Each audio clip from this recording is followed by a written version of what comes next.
DA নিয়ে আবারও খুব গুরুত্বপূর্ণ আপডেট। বকেয়া ডিএ না মেটানোয় বিপাকে রাজ্যের দুই শীর্ষ আমলা। ভিডিওটি 1 সেকেন্ডের জন্য স্কিপ করবেন না, পুরোটা দেখবেন। চ্যানেলে নতুন হয়ে থাকলে অবশ্যই চ্যানেলটিকে সাবস্ক্রাইব করবেন এবং আমাদের পাশে থাকবেন। তো ভিডিওটি শুরু করা যাক।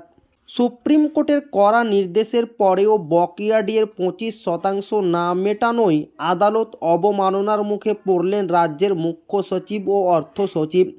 গত 5ই ফেব্রুয়ারি আদালত স্পষ্ট জানিয়েছিল, মহার্ঘ ভাতা সরকারি কর্মচারীদের আইনি অধিকার এবং নির্দিষ্ট সময়ের মধ্যে বকেয়া মেটাতে হবে।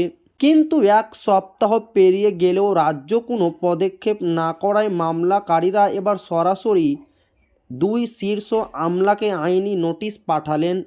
আদালতের এই কড়া অবস্থানের ফলে সাধারণ সরকারি কর্মচারী ও তাদের পরিবার দীর্ঘদিনের বকেয়া টাকা পাওয়ার আশায় দেখছেন।